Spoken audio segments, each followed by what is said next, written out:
Entre Plumes, c'est tout de suite.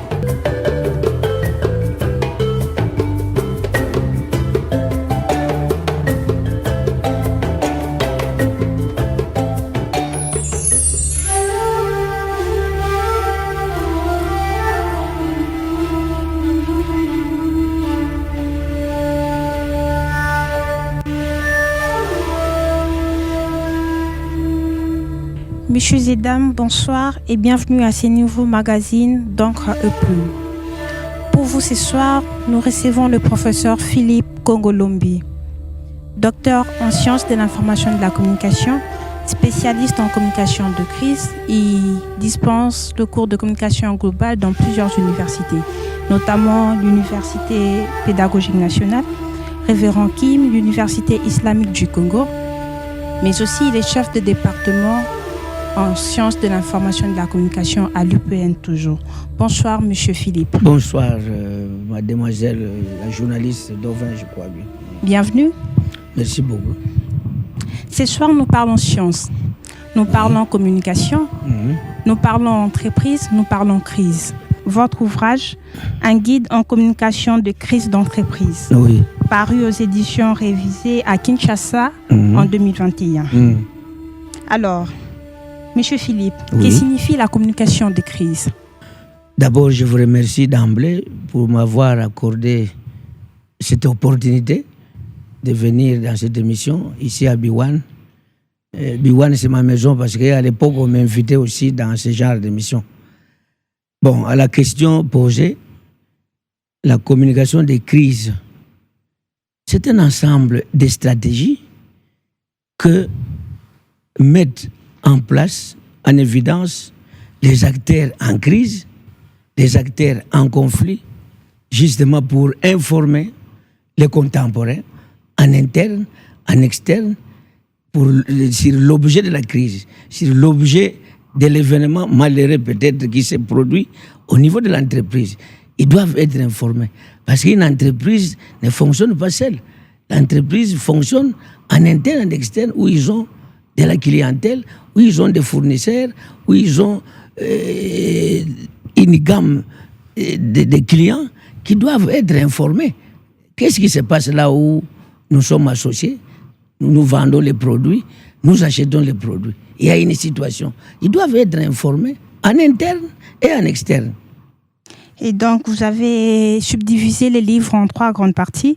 Je cite la première partie, l'exploitation des champs sémantiques.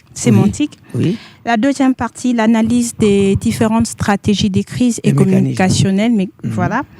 Et la troisième partie, la notion sur la rumeur. Oui. On va s'attarder sur la rumeur. Comment est-ce qu'une rumeur peut emmener une crise dans une entreprise? Une rumeur, par définition, c'est une information colmatée ici et là, vérifiée ou non vérifiée, mais qui peut déstabiliser le climat au sein de l'entreprise. Ça devient sérieux lorsque les rumeurs ne sont pas contrôlées. Ce sont des bruits de couloir qui peuvent envenimer la situation à l'intérieur de l'entreprise.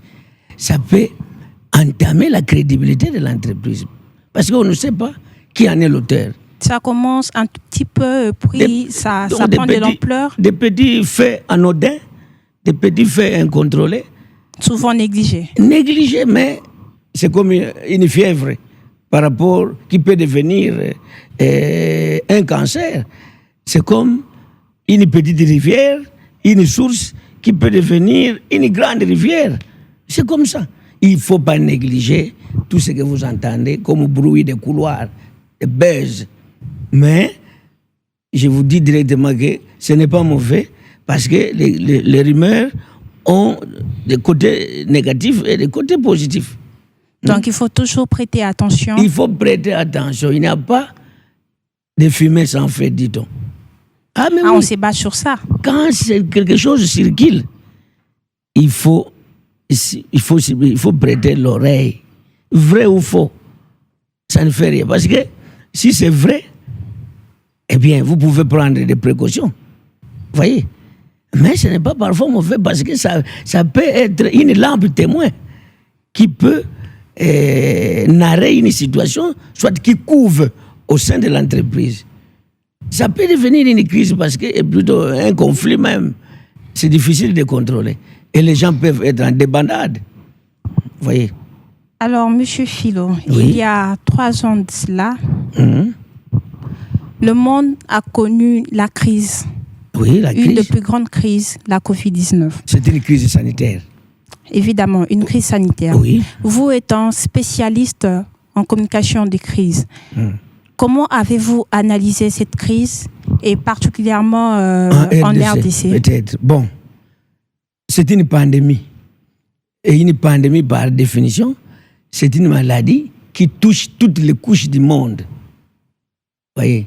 Alors, quand cette pandémie est venue, moi, en tant que spécialiste en cette matière, j'avais d'abord analysé les origines, les causes, les conséquences, et plus précisément ici chez nous, moi, si j'étais un dirigeant politique, et si je faisais la politique active, j'allais tracer un plan de communication des crises. Et puisque vous parlez des origines, quelles en étaient les origines? Je ne suis pas médecin, en tout cas, je ne suis pas médecin, mais vous connaissez vous aussi les origines de cette crise-là, au niveau de la Chine, ainsi de suite. Mais c'est arrivé ici. Ce n'est pas à l'ordre du jour. Vous voyez? Mais les crises arrivent lorsqu'il y a peut-être une négligence au niveau des gestionnaires de cela, hein, comme nous l'avons connu ici. Mais les précautions ont été prises pour enrayer cette crise-là chez nous, en République démocratique du Congo. Vraiment, les origines, tu ne fais pas me faire un procès pour ça. Vous dites que vous avez analysé les origines, les causes et les conséquences. Oui. Et quelles en étaient les causes? Les causes de la pandémie, vous connaissez vous-même que il y a eu au niveau de la Chine, vous voyez, de certaines négligences au niveau de la gestion de certains pays là-bas. Et aujourd'hui, ça s'est répandu. Hein? C'est comme une diarrhée. Mais la diarrhée n'est pas une pandémie. Et ça, ce sont des épidémies qui viennent ici, normalement. Vous voyez? Et les causes ici, à Kinshasa? C'est quelque chose... La pandémie était importée.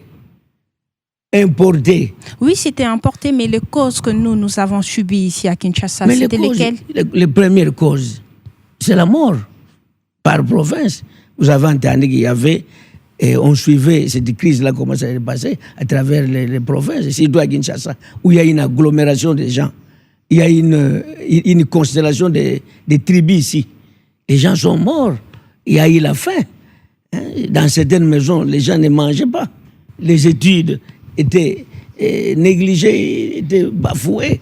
Hein? Vous voyez, donc tout était malade ici dans notre pays.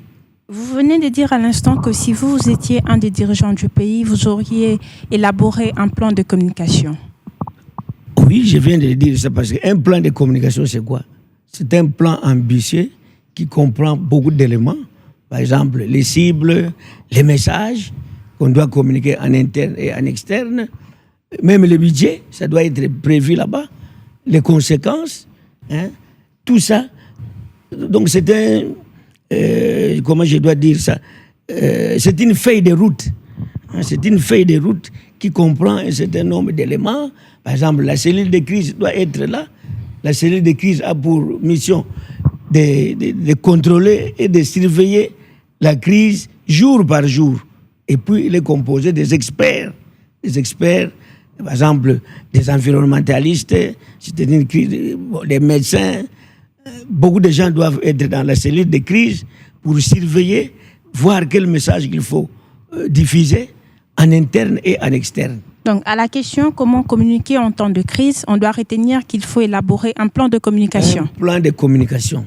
Ce plan de communication doit être tracé en accord avec les managers même de l'entreprise. Voyez? Et là, vous devez définir quel type de message. Parce qu'il y a des médias qui aiment l'entreprise ou qui n'aiment pas l'entreprise.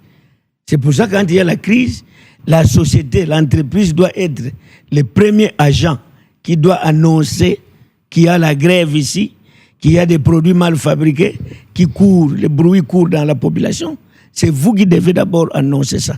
Imaginez-vous, à l'IPEN d'où je viens, je n'ai rien laissé. Je suis dans un véhicule, on me dit que rien ne marche à l'IPEN. Quelle sera ma réflexion ou bien ma réaction? Je n'ai rien laissé, mais ce sont des médias qui m'annoncent ça. Vous voyez, quand la crise est là, d'abord, les salariés doivent être informés. Les premiers. Parce que lorsqu'ils sont informés, les premiers, ils savent que ce sont l'image de l'entreprise. Ils vont dire que non, voilà ce qui se passe chez nous. S'il y a une grève, voilà les motifs, voilà les conséquences de cela.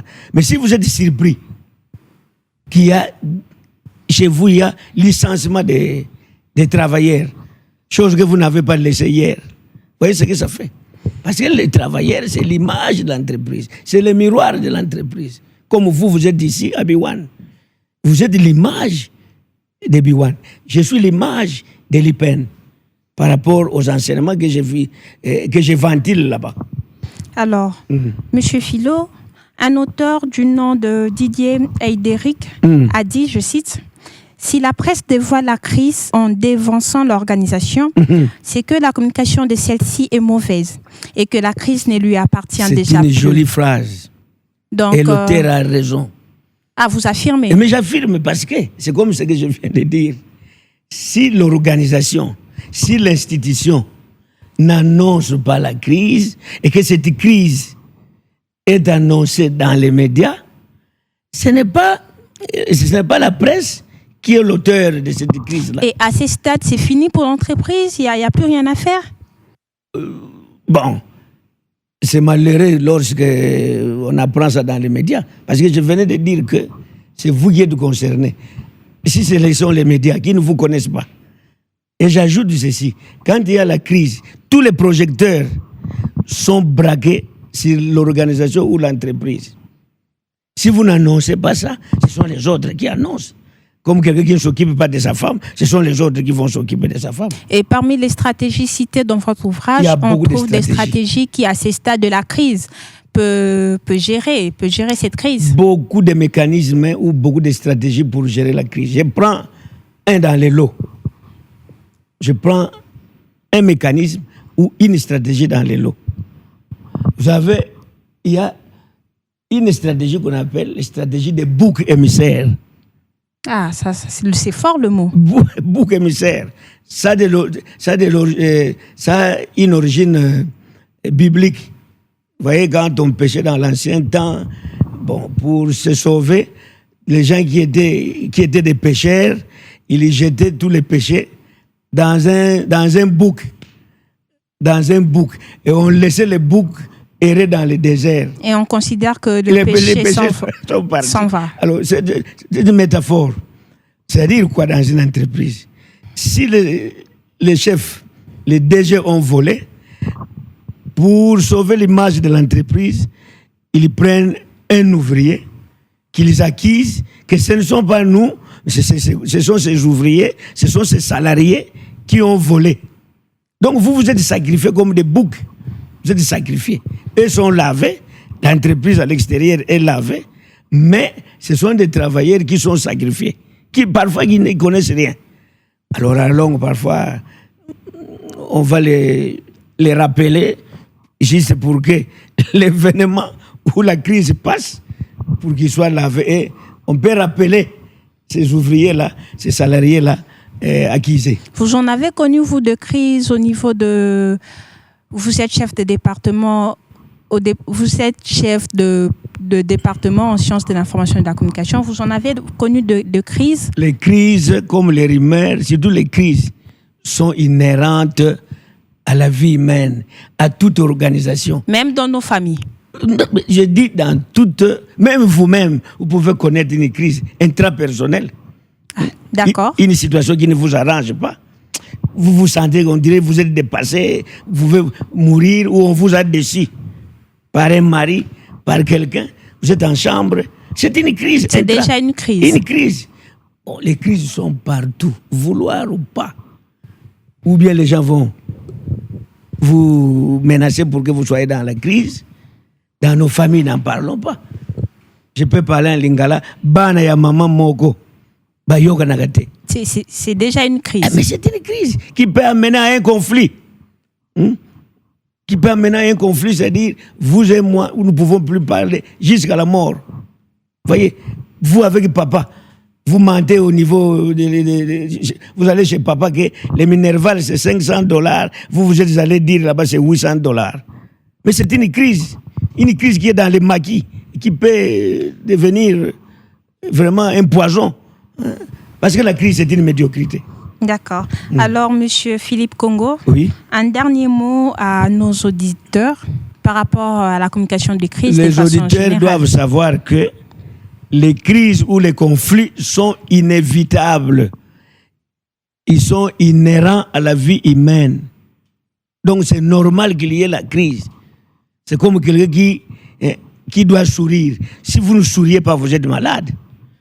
Mais oui, c'est-à-dire les pulsions ne fonctionnent pas. Vous, quand vous n'êtes pas en crise, soit de vous-même, ou on vous entraîne par une crise, eh bien la société ne fonctionne pas bien. Toute crise, toute société, toute organisation doit connaître une crise. Et les auditeurs qui nous suivent doivent le savoir. Si aujourd'hui ils ne connaissent pas la crise, demain ils en connaîtront. Alors, je rappelle que votre ouvrage est intitulé « Un guide en communication des crises d'entreprise », paru aux éditions révisées à Kinshasa en 2021. Oui. Où peut-on trouver ces livres pour s'en procurer? C'est moi-même au département. À l'Université pédagogique nationale. Si vous voulez en avoir, vous venez, vous faites une commande. Je n'écris pas pour l'argent, mais c'est pour que les gens partagent mes idées. Celui qui achète un livre amène l'auteur chez lui. Alors, vos coordonnées, Monsieur Philippe, vous pouvez donner vos coordonnées. Les coordonnées, oui, pour avoir ces documents qui coûtent pour les étudiants $10, pour les professeurs x2, qu'ils viennent seulement au département des sciences de l'information et de la communication, qu'ils viennent faire les commandes. Je vais voir mon imprimeur pour qu'il puisse imprimer pour eux. Et votre numéro de téléphone, possible? Oui. 090 481 0523. 090 481 0523. Ça, c'est direct. Merci, professeur. C'est moi qui vous remercie. Chers auditeurs, ce fut un plaisir de partager ces moments avec vous. Nous remercions notre invité, M. Philippe Congo. Nous remercions M. Nick derrière la régie. Nous remercions la grande équipe B1 FM et restez branchés sur 87.8 et bonne fin de soirée.